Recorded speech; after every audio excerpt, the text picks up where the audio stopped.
ब्रह्मदत्त द्विवेदी, मतलब जो कल्याण सिंह जब मुख्यमंत्री थे उस समय के सबसे बड़े ब्राह्मण नेता के तौर पर ब्रह्मदत्त द्विवेदी थे, उनका मर्डर उनको मना किया गया था। तो बताया जाता है लोगों को कि आप जब कहीं गाड़ी लगाएंगे तो जैसे गाड़ियां लगी हैं तो हर आदमी इंजन का मुंह उस तरफ कर देता है, गाड़ी का स्टीयरिंग उस तरफ, डिग्गी पीछे की तरफ। उनको बताया जाता है कि आप गाड़ी वहां खड़ी करेंगे जिस तरफ आपको जाना है और वो रोड क्लियर होनी चाहिए, ताकि भागना पड़े तो गाड़ी बैक करने का झंझट नहीं होना चाहिए, सीधे भागिए। जैसे एक दूसरा, आप गाड़ी से बाद में उतरेंगे, पहले सब उतरेंगे, चारों तरफ देख लेंगे, तब आप गाड़ी से स्टेप डाउन करेंगे। वो सबसे नाजुक मौका होता है जिस समय आप गाड़ी से उतर रहे होते हैं। लेकिन उमेश पाल तो उमेश पाल था, इतनी बड़ी उसके पास इनपुट नहीं थी, स्ट्रेटजी नहीं थी, कोई चीज नहीं थी। तो जब उमेश पाल गाड़ी से उतरा, वैसे ही आके शूटर ने उसको गोली मारी, गोली लगते वो गिरा।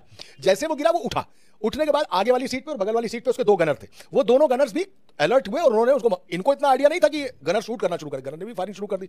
लेकिन तब तक 7-8 लोग टूट पड़े और लगा कि दोनों तरफ से जब फायरिंग हो रही तो उसका बेटा असद जो गाड़ी में बैठा हुआ था वो भी बाहर निकल के आया पिस्टल लेकर, उसने भी गोली चलाना शुरू कर दी। और गुड्डू मुस्लिम लगातार बम फोड़ रहा था ताकि भीड़ छट जाए और हमको जब भागना पड़े तो हम भागने का हमको रास्ता मिले। शटर गिरने लगे, लोग भागने लगे, रास्ते खाली होने लगे कि हमको जब जैसे भागना होगा भागेंगे।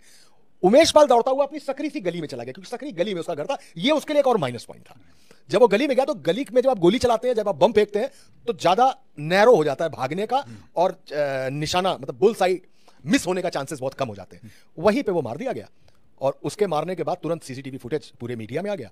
और यूपी गवर्नमेंट जो तब तक बहुत सारे माफियाज की, बहुत सारे गुंडों की अवैध संपत्तियां बुलडोज करा चुकी थी, बहुत सारे लोगों के हाफ एनकाउंटर्स हो चुके थे। हमारे यूपी में एक हाफ एनकाउंटर की टर्मिनोलॉजी भी है। वो क्या होता है?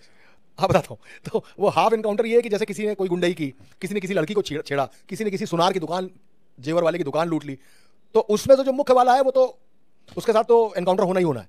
लेकिन कुछ लोग होते हैं जिनका थोड़ा दोष कम होता है, लेकिन वो भविष्य के अमिताभ बच्चन हो सकते हैं या भविष्य के अतीक अहमद हो सकते हैं, उनके घुटने पे गोली मार दी, पटाला तोड़ दिया जाता है।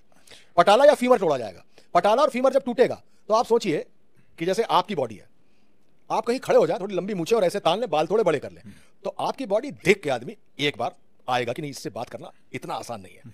लेकिन जब वही गुंडा या उभरता हुआ गुंडा या नॉन शूटर जब लंगड़ाने लगता है ना साहब, तो आधी फीस तो माफ हो जाती है। तो वहां लगती है Amazon sale, Diwali bumper sale, कि इस पे 60% ऑफ है, तो उस गुंडे का 60% ऑफ हो जाता है केवल उसका लंगड़ापन देख के। इसलिए वो हाफ एनकाउंटर की टर्मिनोलॉजी है कि गोली जो कहती है ना, लोग कहते हैं कि पुलिस थे तो गोली पैर में क्यों नहीं मारी, लीजिए पैर में मारते हैं गोली, तो वो हाफ एनकाउंटर है। बहुत सारे माफियाज के, बहुत सारे गुंडों के एनकाउंटर्स भी हुए। जैसे सोनभद्र में जेल से अपराधियों को ले जा रहे थे, उन्होंने पुलिस वैन पे हमला कर दिया, उसी दौरान उन्हीं की राइफल छीन के पुलिस वाले 2 मार दिए। लेकिन 2 मार दिए, जो मारे थे वो दोनों मार दिए गए। विकास दुबे जो कानपुर में, जिसके यहाँ रेड पड़ी, उसने एम्बुश करके 8-9 पुलिस वाले मार दिए। तो जितने पुलिस वाले उन्होंने मारे थे उतने उनके गैंग के लोग मार दिए गए, मैं विकास दुबे के। तो इट्स अ मैसेज। इन सबके बीच में उसको ये लगा कि हमारा राज खत्म, ये कल के 2 कौड़ी के लड़के अब हमारा पैसा वापस